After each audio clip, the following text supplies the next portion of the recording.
يا نبي سلام عليك يا رسول سلام عليك نبي الرحمة والحمد لله الذي جعل نبينا محمد صلى الله عليه وسلم حق الوسيلة الواصلة الموصولة والحمد لله في كل نعمة وعلى كل نعمة أشهد أن لا إله إلا الله وحده لا شريك له وأشهد أن محمدا عبده ورسوله اللهم صل على سيدنا محمد اللهم صل على روح الأرواح اللهم صل على من اسمه في الأزل أحمد وعلى آله وأصحابه أجمعين أما بعد. Baik ikhwan, alhamdulillah setelah sebulan lalu ya. Tapi sebenarnya kita kan setiap Senin ada kajian juga yang rutin, silakan diikuti juga dengan Buya Aldo, Buya Asfi, Buya Rahmat, Buya Yunal ya. Jadi udah kita impor itu dari Ciputat.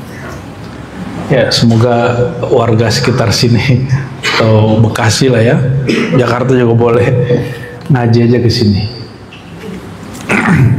Hari ini orang ngaji tarekat kebanyakan wirid, kebanyakan ceritanya keramat-keramat, kebanyakan ceritanya alam-alam gaib.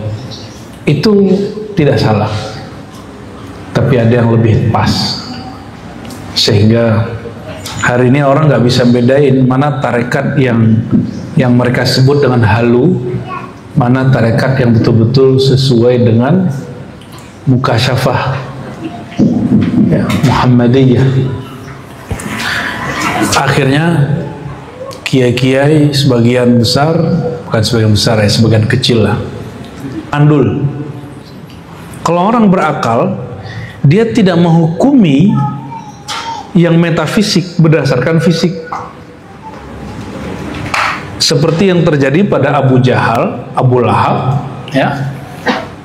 Dia menghukumi Nabi tidak bisa berangkat dari Mekah ke Al-Masjid Al-Aqsa cuma dengan nanya, Muhammad angkat kakimu satu, angkat satu lagi, tuh kan nggak bisa, kayak gitu ngaku gitu. Itu empirik dia, akal dia nggak main, dia nggak kenal Allah.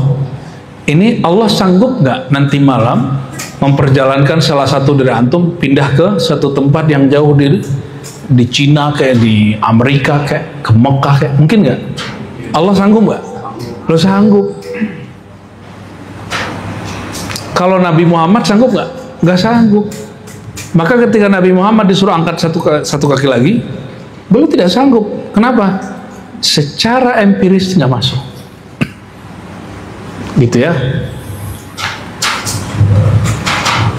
Maka ada yang ilmiah itu empiris, ada ilmiah itu akliyah, rasio. Kita pikirkan barangnya ada. Contohnya, kalau angka itu kelihatan nggak barangnya? Angka atau di pikiran? Angka di pikiran, tapi berkaitan dengan benda fisik. Maka 1 tambah 1 yang bekerja mata atau pikiran? Oh, nggak kelihatan nggak? Kelihatan nggak? Nggak kelihatan. Maka tidak semua yang nggak kelihatan itu nggak ada kok barangnya. Kalau ada rumah, ada yang bikin rumah. Otak kita, akal kita nolak. Siapa yang bilang rumah terbikin sendiri, itu orang udah gila. Akalnya udah nggak paham. Kalau ada bangunan sebesar alam semesta ini, tidak ada yang menciptakan, mereka orangnya nggak berakal, gila itu. Paham? Itu namanya ma'kul. Jadi ilmiah itu tidak hanya sesuatu yang sifatnya akliyah, itu baru jenis kedua. Ada yang ketiga. Ini bagian yang paling luas, itu nomor 2. Nomor 3, dia mengerucut. Dites dulu, baru ketahuan. Dites berkali-kali, oh baru ketahuan. Habatus sauda melancarkan pembuluh darah. Ditesnya di mana? Di lab. Di lab dicek, kemudian dicobain ke orang. Sekian bulan ketahuan hasilnya bahwa betul pembuluh darah orang-orang yang minum ini oke. Dan itu disertasi teman saya, seorang dokter. Namun banyak perkara, banyak hal yang dia nggak perlu dites. Contoh kayak tadi, 1 tambah 1 perlu dites nggak? 2 perlu dites nggak? Mikir cukup, selesai. Maka banyak hal yang tidak perlu ditesting dulu.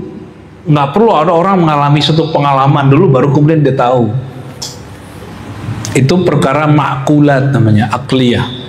Kalau yang tadi yang dites dulu baru ketahuan namanya tajribiyah. Ini yang kemudian menjadi ilmu eksak. Bedanya apa? Akal dapat kabar, lalu dia cobakan secara empirik dites. Jadi gabungan akal dan gabungan panca indera itu jadinya apa?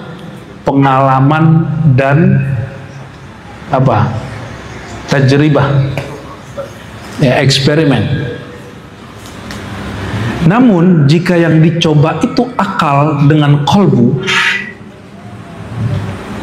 jadinya nomor 4. Sama-sama ilmiah. Akal atau empirik digabung dengan kolbu, dicobain. Atau masuk lagi ruh, dia menjadi apa?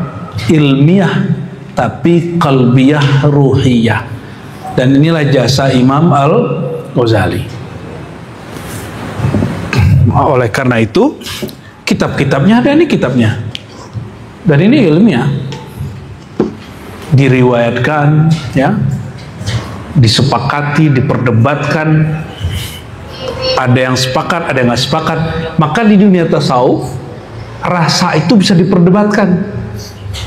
Makomnya sama, rasanya bisa beda. Contoh, makom wujudiyah itu ada 2, fana bako, atau wahdah syahadah atau syuhud, kesatuan atau penyaksian. Itu beda. Antara Ibn Arabi mengatakan bahwa yang wujud itu hanya satu, selain Allah nggak ada.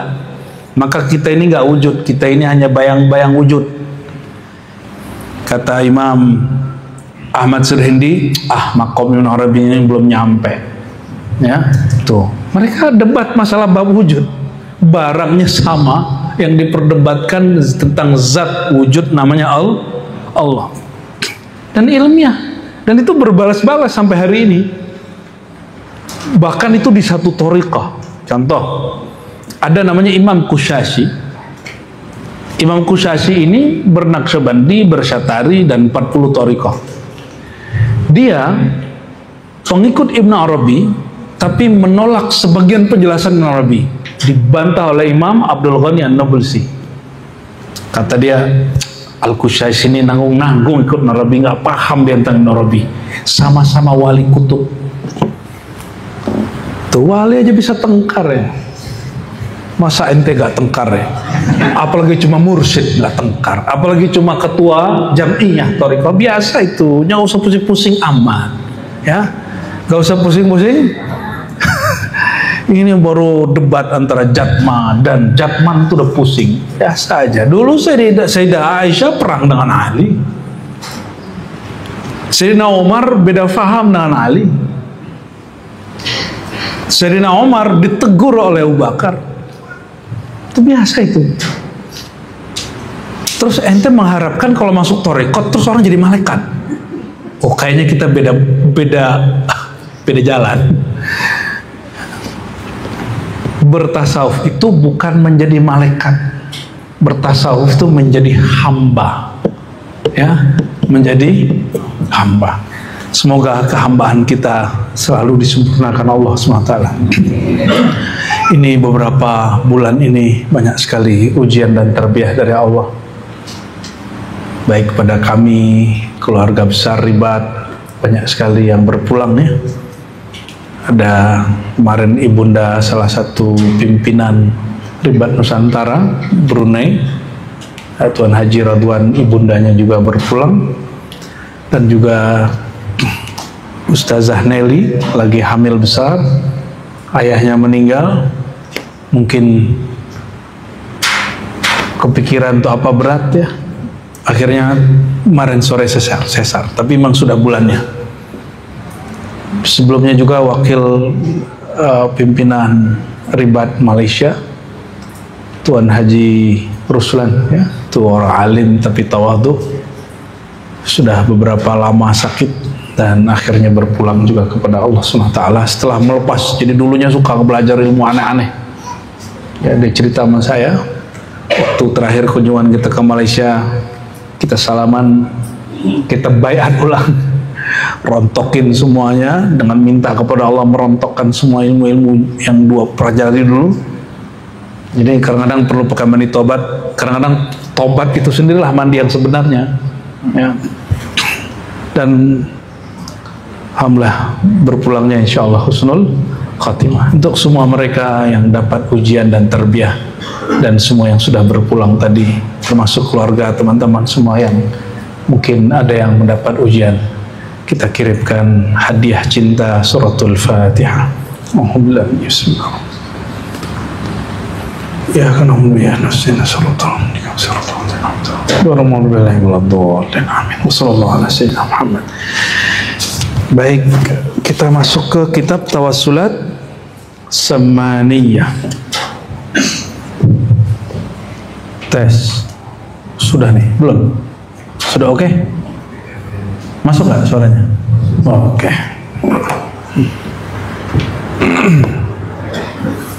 Sebelumnya kita membaca sampai kepada tawassul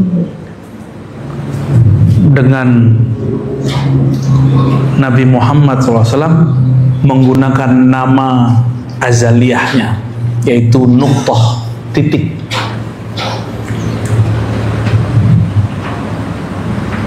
Bil Hashimil Mustafa wa Ali wa sahbil kiram ya, dan semua keluarganya dan semua sahabatnya yang mulia. Imam As-Subki, Taqiyuddin Al-Husni, dan imam-imam yang lain sampai hari ini sepakat bahwa keluarga Nabi itu ada dua.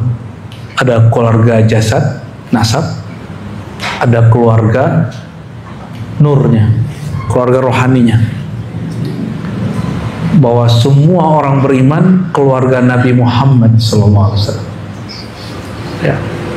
Namun wabil khusus orang yang menyadari mengenal dirinya, maka dia betul-betul menjadi keluarga baginda Nabi Muhammad SAW.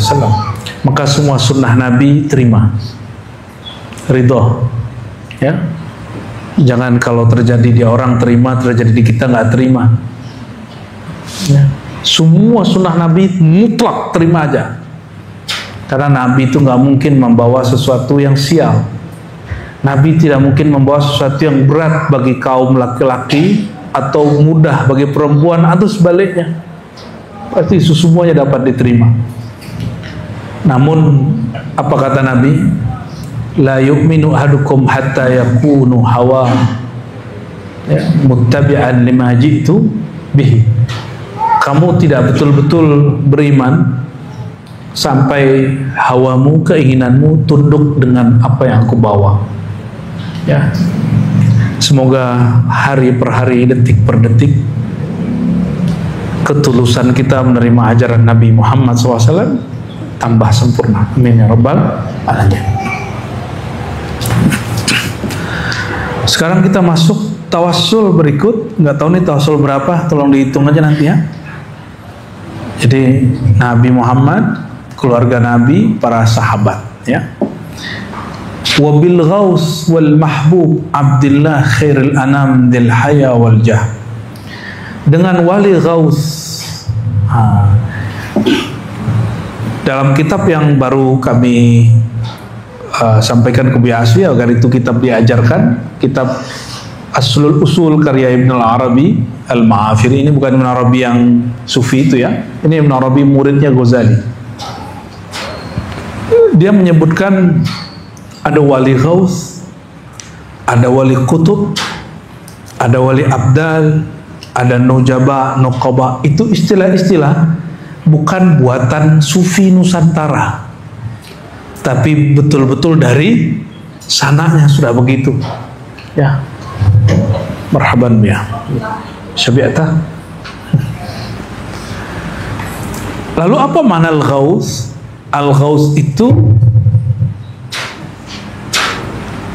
sosok hamba Allah yang jika dia berdoa, doanya untuk menolong umat,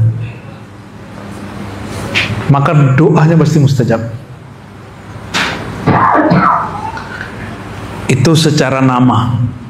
Maka Al-Ghaus ini mewarisi sifat kenabian Nabi Muhammad SAW, yang mana dia kalau berdoa pasti untuk kemaslahatan umat.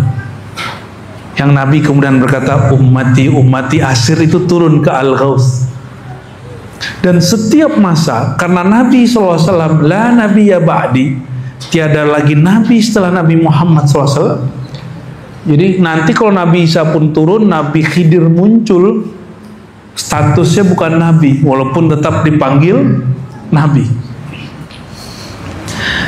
Siapapun wali, orang yang muncul di suatu zaman, yang kemudian mendoakan semua umat tanpa terkecuali, hatinya selapang itu yang disebut rahmatan lil alamin, maka kolbu dia disebut kolbun Muhammadi. Kolbunya kolbu mewarisi Nabi Muhammad SAW.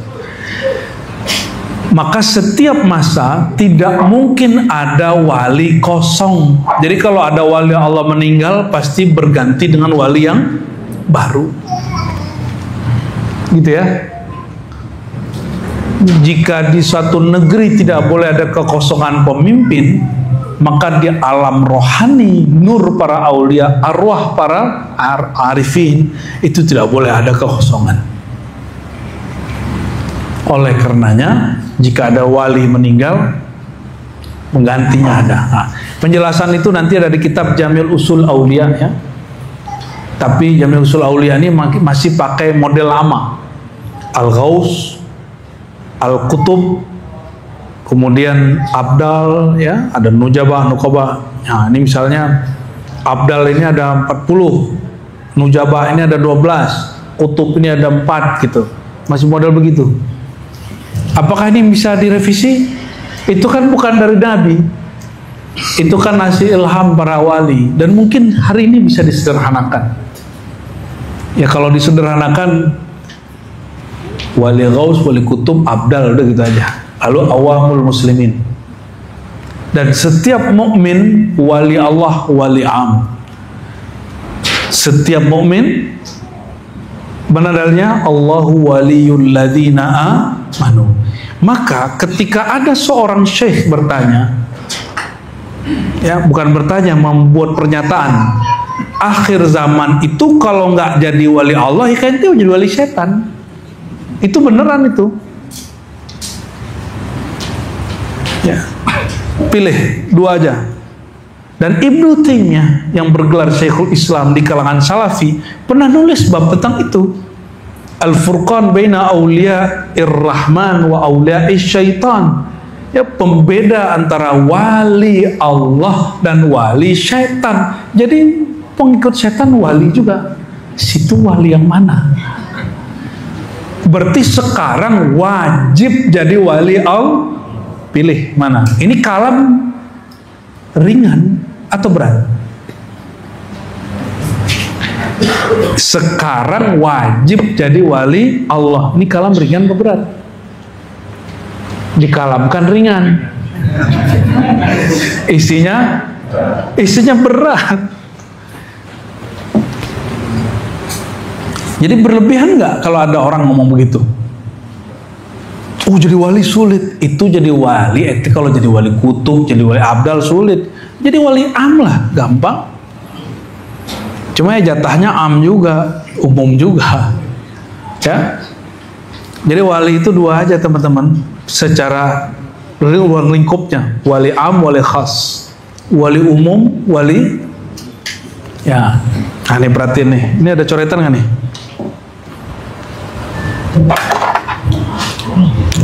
Jadi walayah, kewalian. Udah jadi bahasa kita ya, wilayah. Mereka punya wilayah masing-masing. Ada yang am, ada yang khas. Am ini seumum ya, ini semua orang beriman.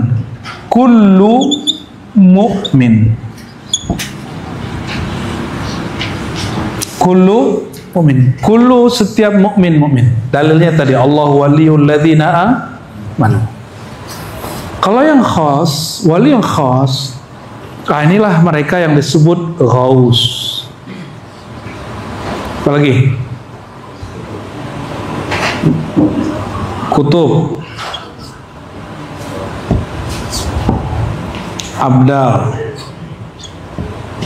Nah, nanti samping-sampingnya abdal ini banyak, nujaba, nukoba, ya, autad, itu istilah-istilah samping ini. Tapi barangkali ini ringkasannya. Ini wilayah apa? Wali Allah. Wali. Kan ada satu lagi, wali setan. Wali setan juga ada gausnya, ada kutubnya juga, jangan sembarangan. Ada jin yang kemudian kita sebut sekarang dengan iblis. Itu wali mungkin wali gausnya kali itu ya. Wali gausnya itu ya.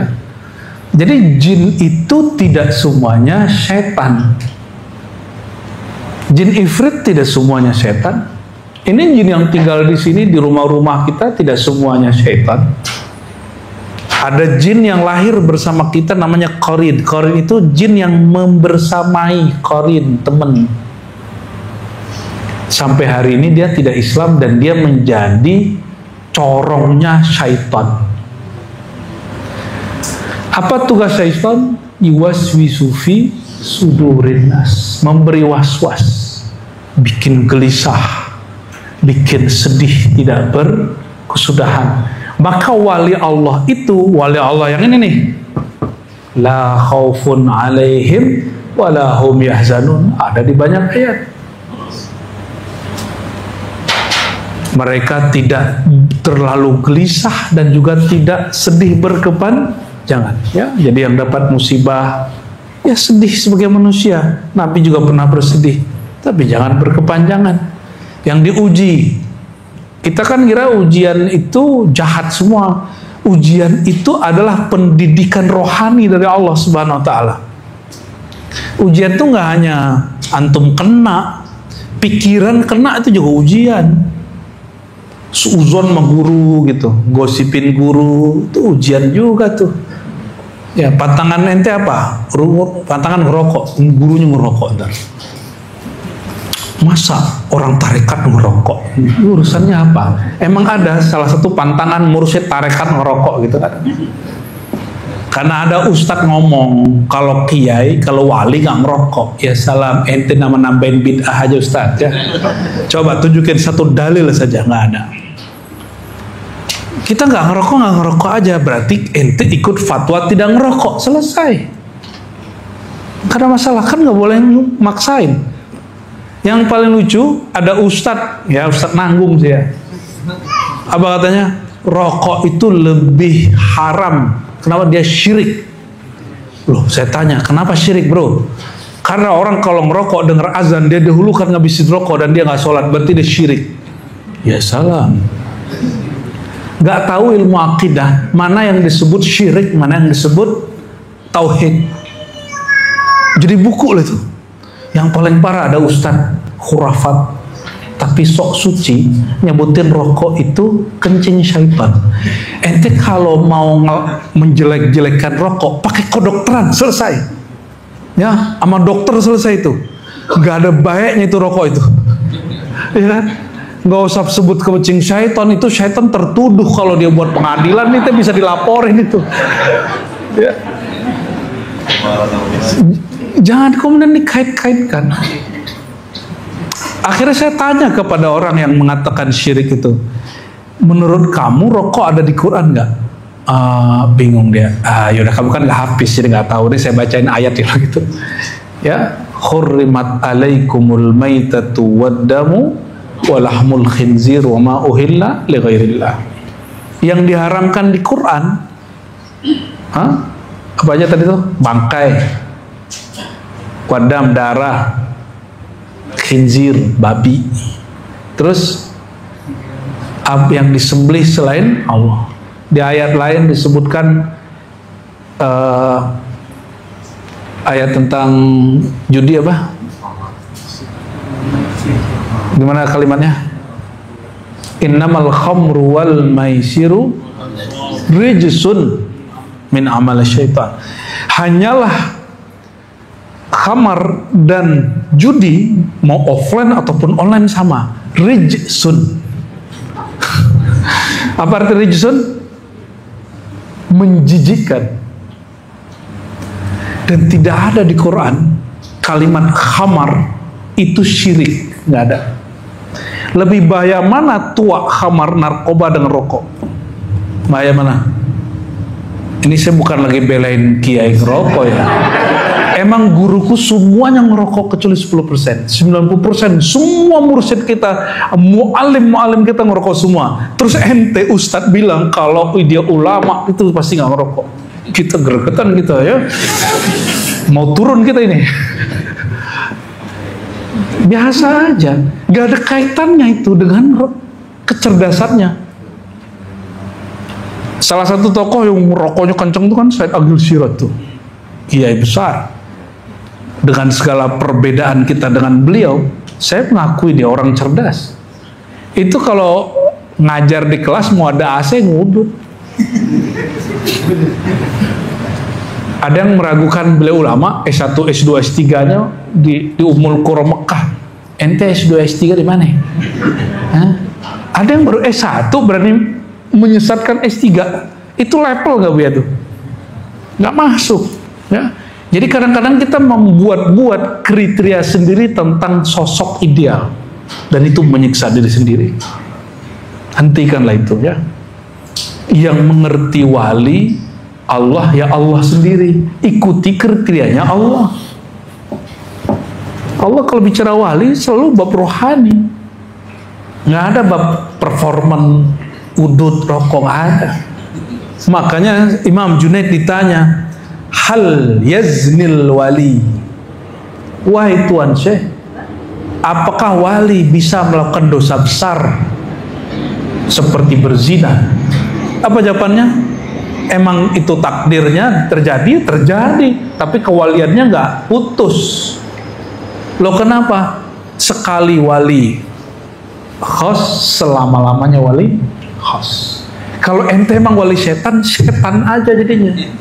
Mau dipakai sorban berlapis-lapis, tetap aja dalamnya syaitan. Kecuali disentuh sama wali kutub, baru jadi barangnya, ganti barangnya. Insya Allah ya, semoga Allah menyentuh kalbu kita dengan kema'rifatannya, amin ya rabbal alamin. Jadi Al-Ghaus ya, Al-Ghaus itu hanya satu setiap zaman, namun dia dapat dijumpai dalam banyak rupa. Itu masalahnya.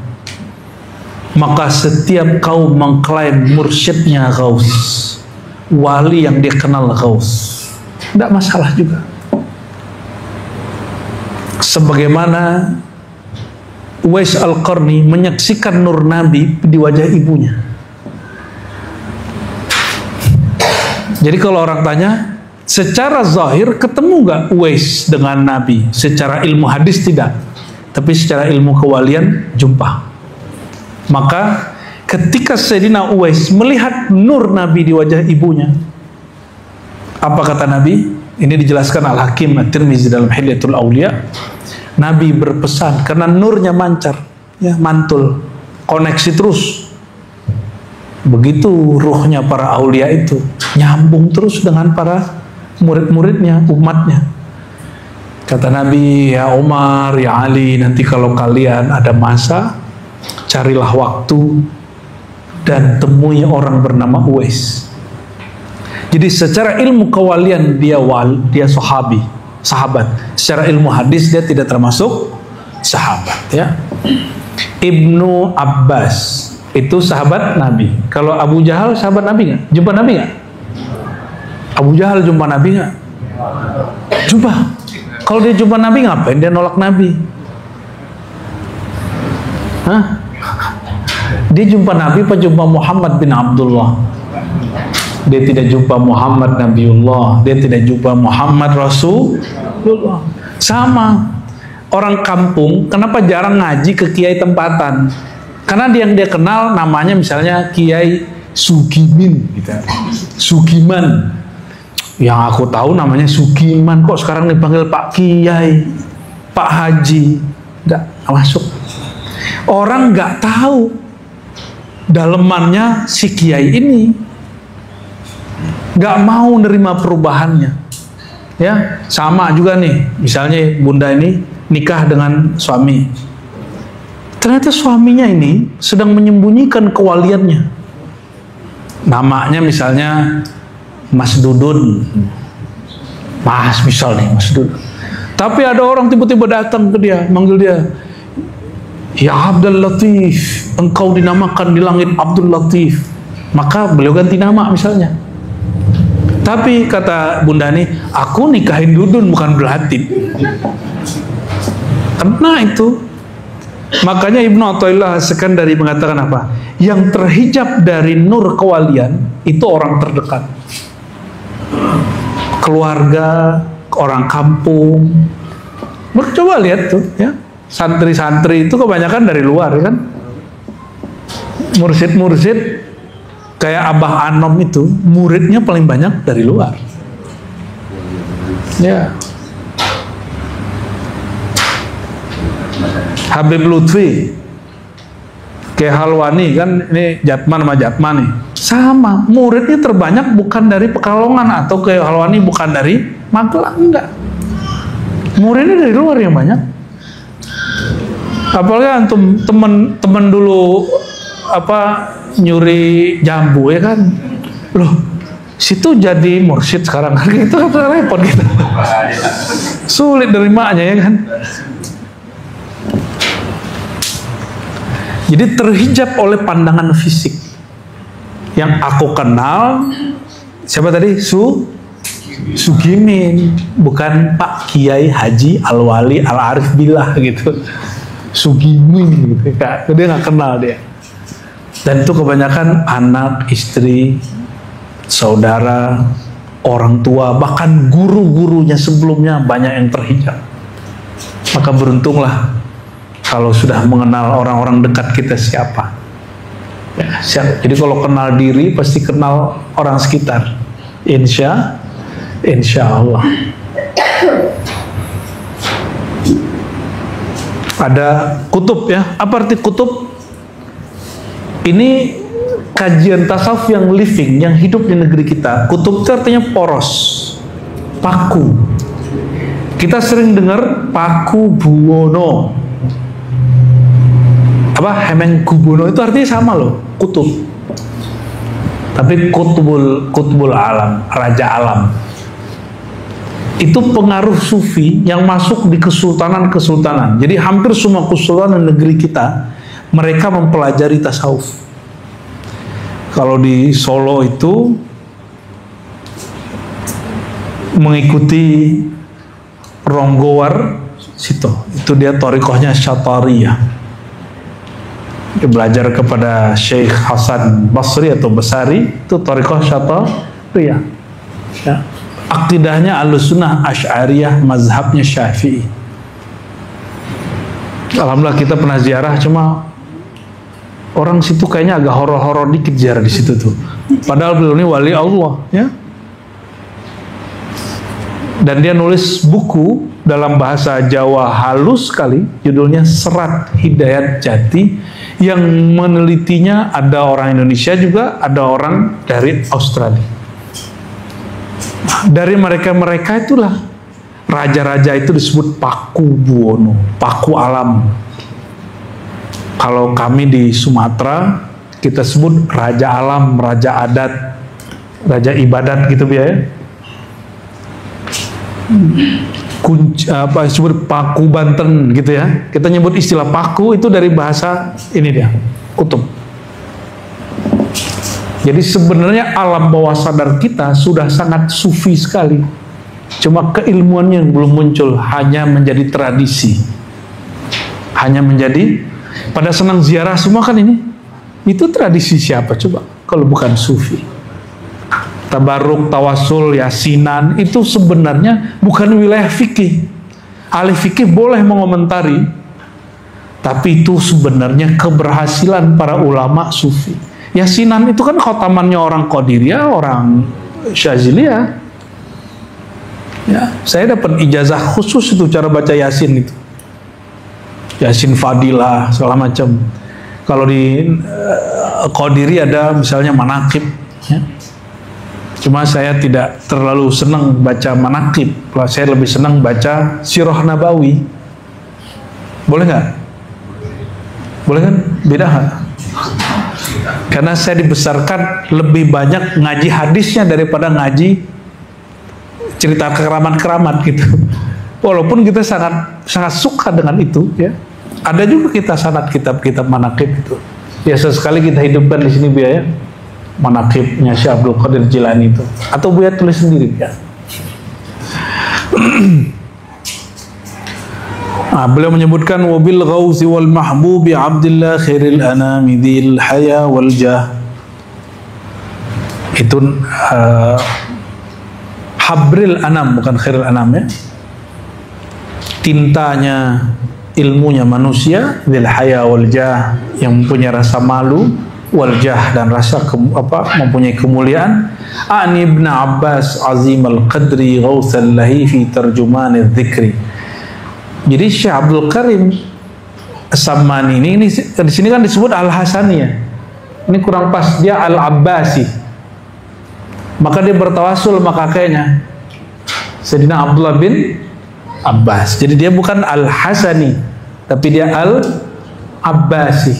Maka dia bertawasul sama kakeknya dan dia meyakini kakeknya pernah jadi wali ghaus. Saya sudah sering sampaikan, Syekh Abdul Qadir Jilani itu pernah berkalam. Dia lagi ahwal itu lagi ekstase. Apa kata dia? Ana kutub. Apa kata dia? Qala Syekh Abdul Karim Sammani, ana kutub, ana ghaus. Bahkan dia mengatakan ana al-mahdi. Siapa yang berkalam? Syekh Sammani. Nih cek, setelah ini bi Syekh Abdul Qadir Jilani atau Jilani, ya. Bertawasul berikut dengan Syekh Abdul Qadir Jilani. Ini ghaus semua. Ini imam ghaus semua. Syekh Abdul Qadir Jilani, apa kata beliau? Lebih ngeri lagi. Lebih ngeri lagi. Apa kata beliau? Tiadalah wali kecuali di bawah telapak kakiku. Lebih ngeri nggak? Maka Ali bin Al-Haiti langsung kemudian ya duduk ya seperti orang Jawa kalau ketemu kiai. Syekh Abdul Qadir lagi duduk di mimbarnya begini. Diambil kaki Syekh Abdul Qadir taruh. Itu kalau ente lihat hari ini Syekh Abdul Qadir yang ente puji di semua tarekat itu pasti kalian ingkar. Pasti kalian ingkar. Kan di otak kita jadi wali nggak ada urusannya sama kaki. Ya kan? Suka-suka dia lah dia ngomong. Kenapa? Kan dia yang punya urusan. Dia menyaksikan dirinya di atas semua pundak para aulia. Dia boleh bicara. Kalau ente nggak lihat ya tawakuf, diem, jangan ingkar. Masalahnya kita ingkar.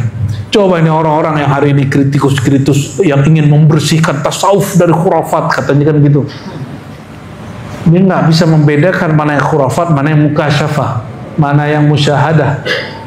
Syekh Abdul Qadir Jilani kalau hidup hari ini pasti kalian bilang dia orang halu, orang sombong. Imam Sidi Ahmad Rifai, setelah ini kan Rifai, Mustafa Bakri Dilekani guru Syekh Saman, Wabil Badawi, Syekh Badawi, Ahmad Rifai. Imam Ahmad Badawi lagi di Raudah, dipanggil ya Rasulullah, ya abati ya Rasulullah. Itu Rasulullah mengeluarkan tangannya dan dia lihat dan disaksikan oleh orang sekitarnya. Secara riwayat hadis, ini bukan hadis, maka riwayatnya banyakkan dhaif, didoaifkan oleh Syekh Abdullah Ghumarib ya.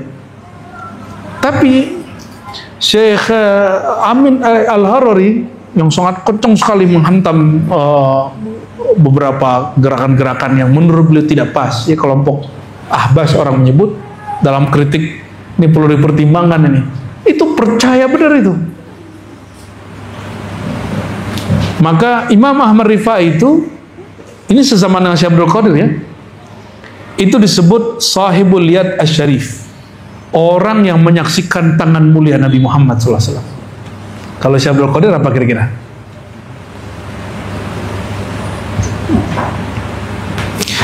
Syekh Abdul Qadir itu kan pewaris Sayyidina Ali ya, karena sanad thariqatnya kepada Sayyidina Ali, jadi dari fulan sampai kepada Sayyidina Ali. Maka yang berbicara saat itu mungkin bukan dia, tapi nur warisan dari Sayyidina Ali. Bisa jadi, wallahu a'lam bishawab, kita kan nggak tahu ya. Coba hari ini ada wali ngomong begitu, ente pasti tolak itu wali. Halu, kita bikin jamiah baru untuk memberantas sufi-sufi kazab gitu. Termuncul di Kiai Fulan bilang ente kazab, dajjal, tobat ente, kan gitu ntar kan. Kita ini mewalikan orang udah mati tuh seneng, padahal kalau di zaman ente hidup ente pasti nolak dia. Oleh karena itu belajarlah ilmunya mereka, sehingga kalau jumpa mereka dan orangnya masih hidup kita tasdik. Itu sebabnya ribat ya, di mana aja majelis ribat kita ngaji kitab. Harapannya semoga ini wasilah kita mengenal mereka lewat ilmu, bukan lewat ikut-ikutan. Ya, bukan kata orang wali, enggak, belum tentu kata orang, mesti kata ilmu. Tapi bukan ilmu yang berseberangan dengannya, harus ilmu yang sesuai dengan kewalian itu sendiri. Mau ngecek kewalian pakai kitab Ibnu Taimiyah yang nggak nyambung, apalagi pakai kitab Wahabi, ya salam ya. Ngecek kewalian pakai kitab fikih, ya ada temen nih buka kitab hikam, bingung dia artinya, lah hikam kan nggak diapalin bro. Ya akhi, ada kitab lain kitab mahfuzah, laisa bi mahfuzin, ada kitab kitabut tauq. Ini kitab hikam, kitab termasuk kitab tawasulat ini, kitab luma, ini bukan kitab ente bisa nerjemah Arab langsung enggak begitu. Dia kitab zauq, pernah merasakannya, bisa menjelaskannya. Akhirnya dia pusing, sudahlah ngaji syariat aja ente. Justru inilah pesan Imam Ghazali, syariat itu mencakup tarekat, hakikat, makrifat. Meskipun sekarang orang sebut bertangga, syariat dulu, tarekat, nggak, itu agar mudah. Tapi kalau dalam pemahaman saya dari dulu, syariat itu mencakup semuanya sampai ke makrifat. Kalau nggak benar syariatnya, berarti Nabi ngajarinnya nggak lengkap dong. Nabi ngajarin syariat doang, Nabi nggak ngajarin ma'rifat. Tinggian guru ente dong dari Nabi, sembarangan ya, jangan sembarangan kita. Semua kema'rifatan di qalbu Nabi. Nabi hanya bagi kepada ahlul qulub ya. Inna fi dzalika ladzikra liman kana lahu qalbun aw alqasama wa huwa syahid. Jadi itu dibagi tuh. Ilmu ini hanya bermanfaat untuk 3 orang itu. Orang punya kolbu, orang mau dengerin, orang yang mau menyaksikan. Itu perbedaannya tuh, ya. Yang paling tinggi punya kolbu. Jadi ilmu itu jatuhnya ke kolbu dulu.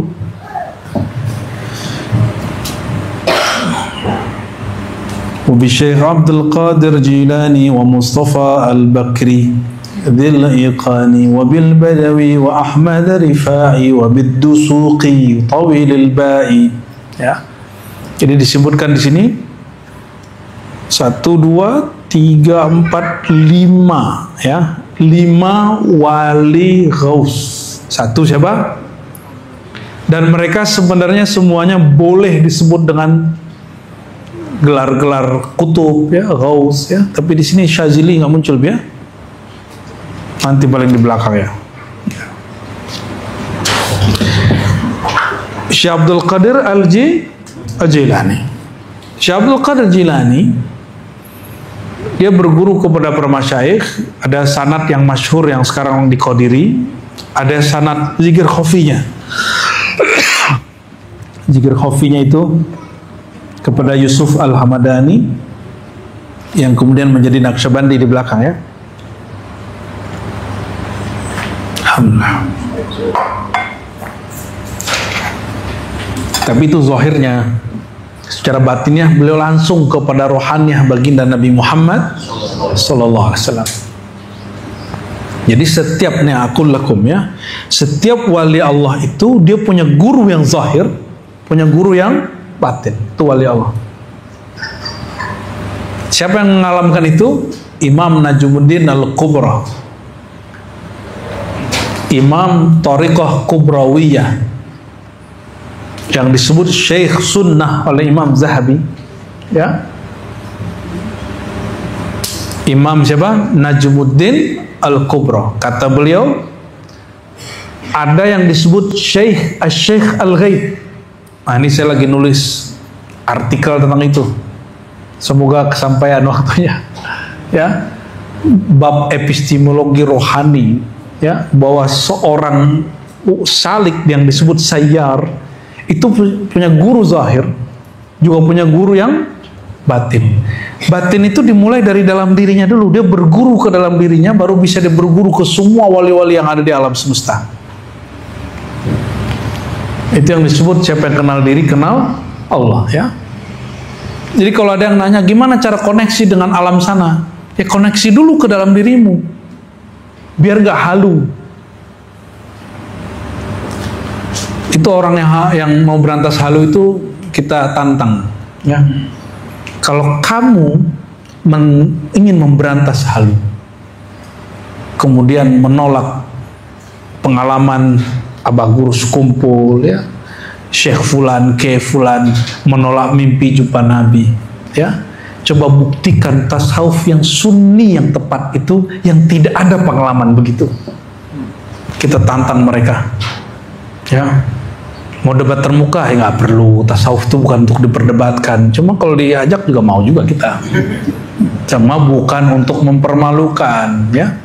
Ada orang juga ngajak kita debat, diganti judulnya dari diskusi ilmiah menjadi Bahsul Masail. Saya nggak mau datang ya. Beda loh diskusi ilmiah dengan Bahsul Masail. Kondisi rohani kita sudah beda. Ternyata tuh majelis pembulian. Majelis pembulian alhamdulillah sih kita nggak datang karena takut dia yang balik kita bully kan. Saya ini kalau debat paling nyebelin. Coba tanya semua teman-teman saya yang pernah kuliah sama saya dulu. Orang setiap kali mau nyerang kita keserang balik, saking nyebelinnya mulut ini. Sampai hari ini saya minta ampun kepada Allah SWT ya. Maka ke istri pun saya mengurangi debat sebenarnya ya.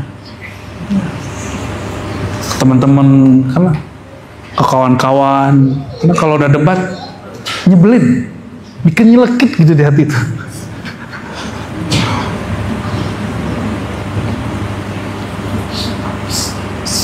Oke, jadi Syekh Abdul Qadir Jilani, Mustafa Al-Bakri itu teman-teman semua disebut dengan Kutub Al-Khalwatiyah, Kutub Tariqat Khalwatiyah itu cabang dari tarekat Suhrawardiyah. Imam Suhrawardi itu ada 3. Suhrawardi Al-Maktul itu yang umur 33 dia dibunuh karena dituduh sesat. mengajarkan filsafat isyraq namanya. Bukan itu kita maksud. Yang kita maksud adalah Surawardi Abu Najib dan Surawardi Abu Hafs. Ditulis saja ya. Pusing kan ya?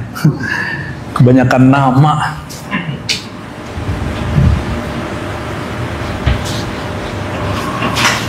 Jadi thariqat tadi ada Qadiriyah ya. Qadiriyah. Yang barusan kita sebut Khalwa. Ya. Thariqat Qadiriyah itu dari Syekh Abdul Qadir Al-Jailani. Kita pendek, Syekh Abdul Qadir Jailani. Kalau Khalwati dari Syekh Khalwati, ya. Namun itu pecahan dari Imam As-Suhrawardi. Suhrawardi ini yang kita maksud Abu Najib. Abu Najib. Abu Najib ini punya ponakan namanya Abu Hafs Umar. Itu yang nulis kitab Awariful Ma'arif, kita sudah khatamkan sampai 2 kali di Ribat. Cuma waktu itu masih pakai Facebook, wah sudah pakai YouTube ya. Sudah ya. Mereka berdua, baik Surawardi Abu Najib ataupun Abu Hafs, dua-duanya murid dari Syekh Abdul Qadir Jilani. Tapi mereka punya guru lagi jalur yang lain. Ya. Jadi Khalwatiyah cabang daripada thariqah Suhrawar. Dari Imam Surawardi ini pecah juga namanya tadi Kubrawiyah. Ya. Adapun Naqsyabandi itu nanti beradik kakaknya sama Syatariyah. Nah, Syekh Abdul Qadir Jilani ini punya guru di jalur yang lain ya. Namanya Yusuf Ahmadani. Yusuf punya guru namanya Farmadi. Farmadi punya guru namanya Kharqani. Al-Kharqani inilah punya jalur satu ke Farmadi jadi tarekat Naqsyabandi, jadi tarekat Qadiri, satu lagi jalur syekh yang lain menjadi tarekat Syatariyah. Jadi kalau orang Syatariyah sama Naqsyabandi mengejek itu mbahnya marah itu. Itu tanda ente nggak usul gitu aja. Tanda dia bukan wali. Ya. Kenapa? Sibabul muslim fusuk, mencaci sesama muslim itu fasid. Oke. Hari ini kayaknya jadi tren ya. Orang itu menganggap mencaci itu kritik dan nasihat. Apa beda nasihat, kritik dengan mencaci? Beda nggak? Beda nggak? Kalau mencaci itu menghina, gunakan kata-kata yang menghina. Kalau mengkritik, ente tidak sepakat dengan pandangan dia. Ada orang mengkritik dengan cara mencaci maki, dia kira dia masih mengkritik, padahal dia sudah mencaci maki. Kalau nasihat dari kolbu ke kolbu, ketulusan. Kalau nasihat tidak mungkin lewat podcast, nggak mungkin terbuka. Kalau nasihat itu pasti ya empat mata. Saya nasihatkan Anda melalui podcast ini. Itu namanya mempermalukan dia, itu namanya. Kata Imam Syafi'i apa? Jangan salahkan aku jika engkau sindir aku nasihat itu depan orang, lalu aku sulit terima. Berat hati kan kita terima kalau dikritik orang. Oh, Anda anti kritik, bukan begitu. Saya tidak anti kritik, Anda tukang paksa kritik. Dia maksain kritik dia buat kita, dia lupa ya. Kita balik-balik aja, nyebelin kan aneh. Nyebelin kita bagian begitu tuh. Wabil Badawi, Imam Badawi. Sebelum ke Badawi, Mustafa Al-Bakri itu punya murid banyak. Dan yang menjadi pemimpin thariqah di Madinah, Syekh Muhammad bin Abdul Karim As-Sammani. Ini kitab yang kita baca ini. Thariqat Khalwatiyah masih banyak di Indonesia ya. Cuma pengamalnya tidak berkumpul di komunitas yang besar. Saya masih jumpa ya, alhamdulillah. Di Aceh kita jumpa dulu waktu masih kerja saya dulu. Di Banjar masih ada, Palembang masih ada, di Jakarta juga ada. Tapi nggak sebesar Thariqat Naqsyabandi atau Qadiri. Namun Khalwatiyah itu sudah direvisi oleh Imam Syekh Muhammad Abdul Karim Samman. Maka bernamalah tarekat Samman itu Sammaniyah Khalwatiyah, karena dia punya jalur ke Qadiri, ke Mustafa Mahmud Al-Qurdi disebut Al-Qadiri. Jadi tarekat Samman itu ada banyak di dalamnya, ada Anfasiyah, ada Aidrusiyah, ada Naqsyabandiyah, ada Syaziliyah, ada Qadiri, tapi yang paling besar Khalwatiyah dan Qadiriyah. Maka kita juga meriwayatkan Syatari melalui Syekh Samman. Kita juga meriwayatkan Thariqat Syatariyah melalui Syekh Samman. Ada jalurnya. Apa pencirian Thariqat Syatariyah? Kajian martabat 7. Nanti kita buat di sini ya. Saya akan buat di luar. Nanti di sini kita buat sendiri. Tapi semacam daurah sehari penuh. Insyaallah ya. Nanti mungkin penutup, nanti Muharram kita bikin suluk lah 3 hari di sini ya, 7, 9, 10 gitu.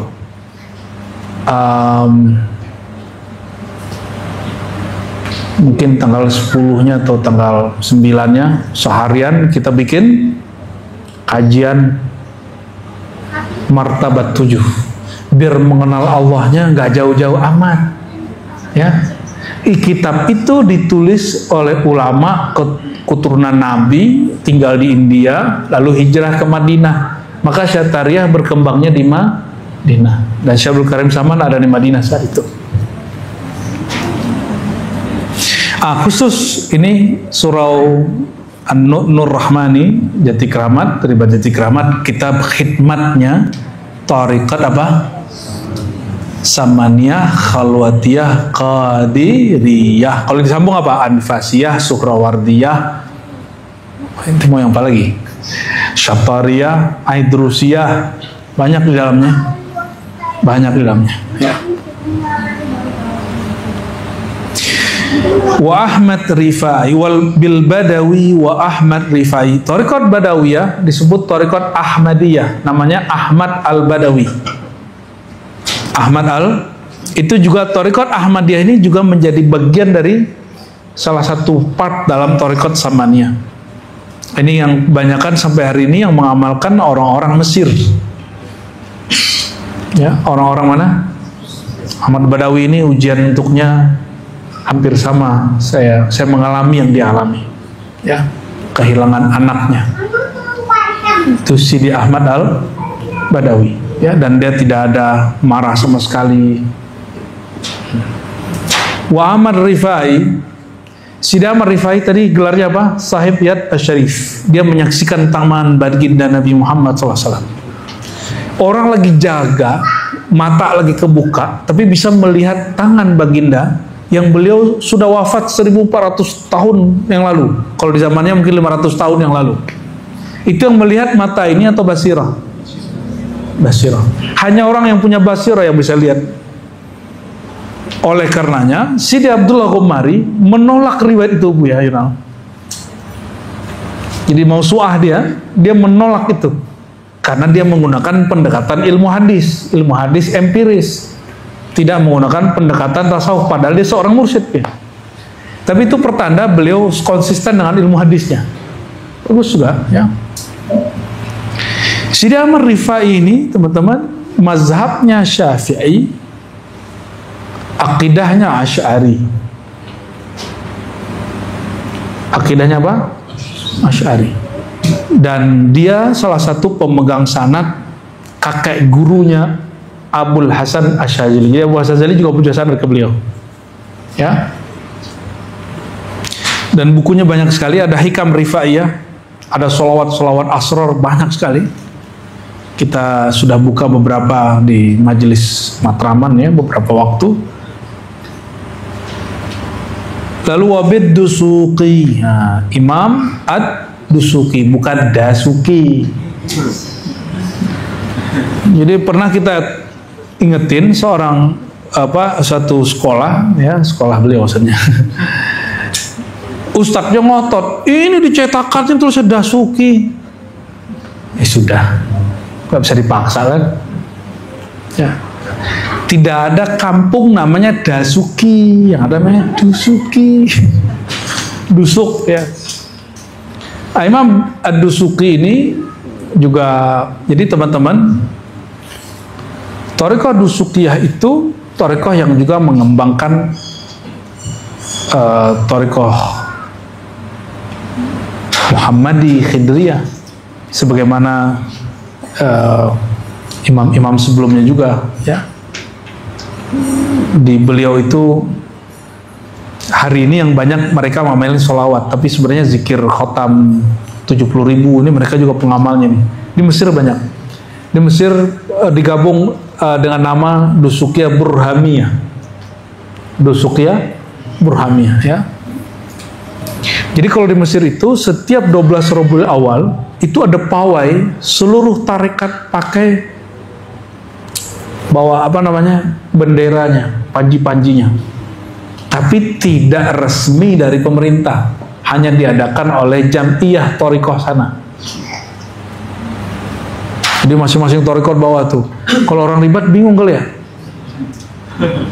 Yo, ini thariqahnya apa nih ya? Mungkin Jati Keramat, Samania gitu ya. Ciputat, Naqsyabandi, Syazili. Kalau Buaran apa Bu ya? Bingung Bu ya.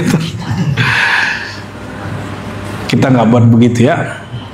Bisyafi'i wa Ahmad bin Hanbal wa Malik wal Hanafil Mubajjal ya. Dan bertawassul juga dengan Imam Syafi'i, Ahmad bin Hanbal, Malik, Imam Abu Hanifah ya. Lalu ini perhatikan, ini tambahan dari riwayat teks ini, pemberi ijazah sanad ini. Bi syaikhina dzirri wal burhani, kami bertawassul juga dengan guru kita pemilik sir dan burhan, Qutubiz Zaman Al-Arif As-Sammani. Masa pengarangnya nulis namanya sendiri kan nggak mungkin kan? Nah, ini tambahan dari murid beliau ya, Syekh Abdurrahman kalau asal namanya. Oke, sampai di situ dulu. Jadi tawassul tadi dengan nama Allah, dengan nama Nur Rasulullah, dengan titik, dengan Rasulullah itu sendiri, dengan sahabat Nabi, dengan keluarga Nabi, para wali-wali gaus, wali kutub. Ya, jadi semuanya boleh. Ternyata macam-macam tawassul. Kalau dulu saya tahunya tawassul cuma 3 jenis. Ternyata tawassul banyak jenis, ya, sangat banyak jenis. Oleh karenanya nggak ada alasan nggak yakin berdoa. Jadi tawassul itu penguat keyakinan, bukan minta sesuatu kepada yang ditawasuli. Dia hanya sugesti memperkuat. Ya, barangkali itu. Fadhal Nabi sallallahu. يا حبيب سلام عليك صلوات الله عليك